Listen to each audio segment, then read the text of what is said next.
First and foremost, I'd like to welcome to the show Hennessy Jones. Welcome to the show, Hennessy. What's going on? Not much, man. All right, so, I mean, we just listened to the song Fall in Love. And I know a lot of the listeners out there are probably wondering, where did the name Hennessy come from? I mean, Hennessy was sort of like an inside joke, and it started out just like a joke between me and my older brothers when I first started writing songs, and they was just like, we was just coming up with names. Like, we came up with, like, J-Dog and J-Will and a whole bunch of corny names. And somebody was like, what about Hennessy Jones, straight from the bottle? And it just started out as a joke. But, I took it serious and was like, you know what? It's catchy. So, we kept it in. Right. So where do you come from? Where did you grow up at? A place called Sandusky, Ohio. Most people know it for Cedar Point, one of the biggest amusement parks. Okay. So, if you had to basically sum up your life story or who you are as an artist in just a couple of sentences, what would you say? I would sum it up really. I'm where pain started. I grew out of it, and I took my life experiences, and I just grew from it. Like, instead of just taking my life experience and being down and out about it, I just took it and wrote about it. And I just found that, my testimony, it helps a lot of people, and it's, it helps me get my music out. And, that's really what I would explain my music. Just a place where pain comes from, but at the end, it's going to be nothing but joy and happiness, and it's going to make you feel good. True that. I feel that. So how did you get into music in the first place? I got into music, how everybody else does. Because, I think good music comes from bad experiences, pain, people's own testimony.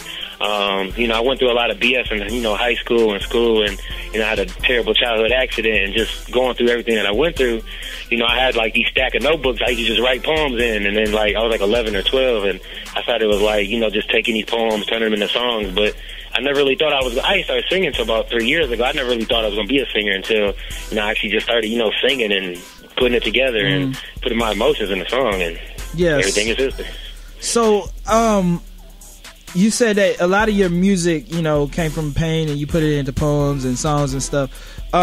Is that how the song "Fall in Love" started out, or where did that come from? Well, see, "Fall in Love" was pretty much. I came up with "Fall in Love." It's probably like at the last minute. We was in the studio, and one of the producers sent me the beat.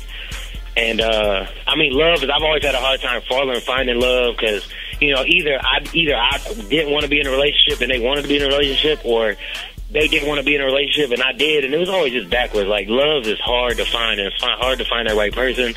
And it seems nowadays, a lot of people talk about it. They're like, oh, I can't find love, this, that, dudes acting up, girls acting up. So, I just think it was just a universal love song, or a universal club song that people can relate to and dance with at the same time. And it's just, everybody wants to find love. Who doesn't want love, Yeah, especially in the club, that universal love club song. So what do you want to do with your music? What is your overall goal as far as music is concerned?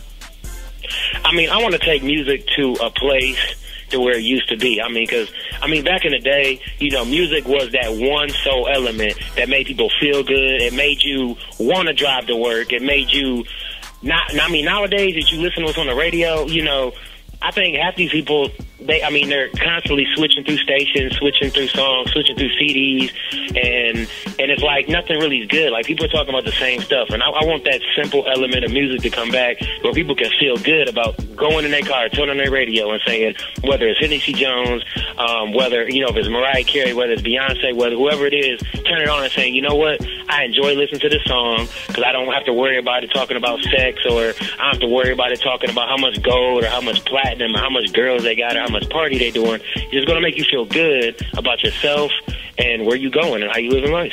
True that. Okay, so you mentioned the radio. Now, I was talking earlier on the show about how it's hard as an independent artist to get listeners to actually want to hear what you got to say.